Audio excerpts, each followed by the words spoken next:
चरवाहा बालक और भेड़िया। एक गांव में एक चरवाहा बालक रहता था। वह रोज अपनी भेड़ों को लेकर जंगल के पास स्थित घास के मैदान में जाता।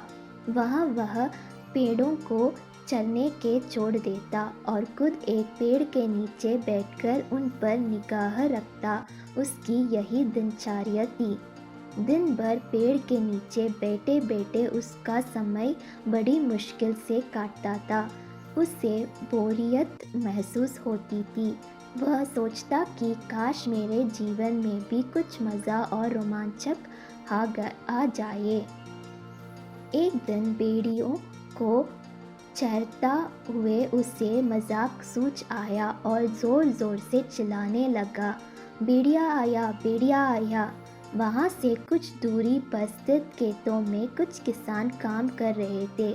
चरवाहे बालक की आवाज़ सुनकर वे अपना काम छोड़ उसकी सहायता के लिए दौड़े। लेकिन जैसे ही वे उसके पास पहुँचे वह ठहाके मारकर हंसने लगा। किसान बहुत गुस्सा हुए, उसे डांटा और चेतावनी दी कि आज के बाद ऐसे मजाक मत करना।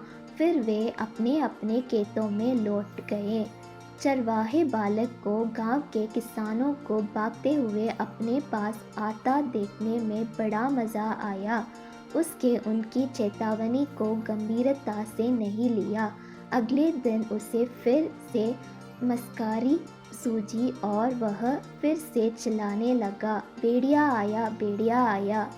खेतों में काम कर रहे किसान अनहोना की आशंका से फिर में दौड़े चल आए, जिन्हें देखकर चरवाहा बालक फिर से ज़ोर ज़ोर से हंसने लगा।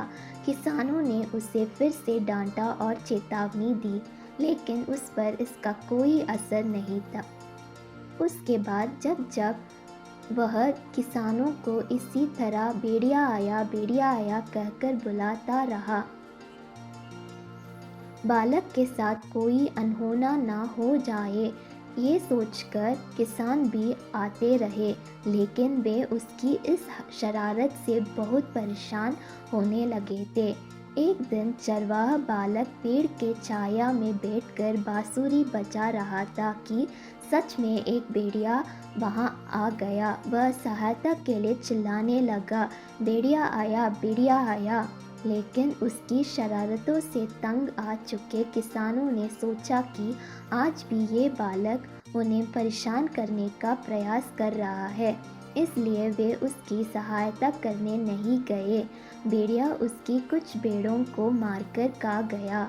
चरवाहा बालक दौड़ते हुए खेत में काम करने किसानों के पास पहुंचा और रोने लगा, आज सचमुच भेड़िया आया था, वह मेरे कुछ भेड़ों को मारकर खा गया।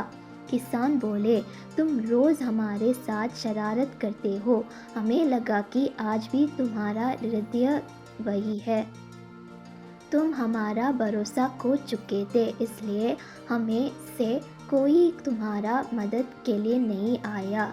चरवाहा बालक को अपनी गलती का एहसास हुआ और उसने प्रण लिया कि वह फिर कभी झूठ नहीं बोलेगा और दूसरों को परेशान नहीं करेगा। सीख, बार बार झूठ बोलने से लोगों की विश्वास पर चोट पहुंचती है और उनका विश्वास टूट जाता है। किसी का विश्वास पात्र बनना है तो हमेशा सच्चाई के साथ रहिए।